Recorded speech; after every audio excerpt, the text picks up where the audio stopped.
বেশ কয়েকদিন ধরে বালুরঘাট পুরসভার বিভিন্ন ওয়ার্ডে পাইপলাইনে ঘোলা জল আসছে বলেই অভিযোগ।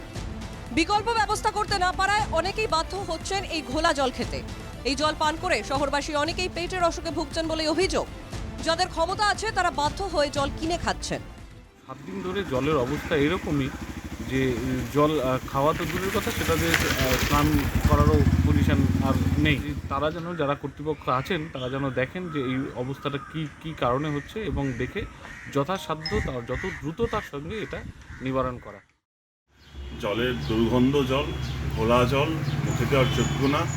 সাথে সাথে বেশ কিছু জায়গায় দেখছি নোংরার গাড়ি ঠিকঠাক মতো আসছে না, পার হাউসের মতো ব্যস্ত জায়গায় হেরেছেন এই সিট থেকে। তার জন্য একটা রাজনৈতিকভাবে একটা বালুরঘাট মানুষদের বা গঙ্গারামপুরের পৌরবাসীদের একটা জব্দ করার জন্য একটা পরিকল্পনা নিয়েছেন। বিজেপির অভিযোগ, গঙ্গারামপুর এবং বালুরঘাট পুরসভায় সুকান্ত মজুমদার জেতার কারণেই পুরবাসীর সঙ্গে এ ধরনের প্রতিহিংসার রাজনীতি করছে তৃণমূল পরিচালিত দুটি পুরসভা। একটা সুকান্ত মজুমদার জেতার পর থেকেই গোটা দক্ষিণ দিনাজপুরে একটা একটা কি বলবো, ব্যভিচারের মতো আন্দোলনের মতো শুরু করেছে চাপা একটা তৃণমূল। তাতে আমরা গঙ্গারামপুরেও দেখেছি, লাইটের কানেকশন নেই, জল নেই বাড়িতে বাড়িতে। পৌরসভা যারা চালাচ্ছে তাদের কোনো দিশা নাই, তাদের কোনো পরিকল্পনা নাই, তাদের কোনো কেয়ার নেই কোনো বিষয়ে, এবং এদের ইমিডিয়েট এই জলের জন্য এদের আজকে পদত্যাগ করা উচিত।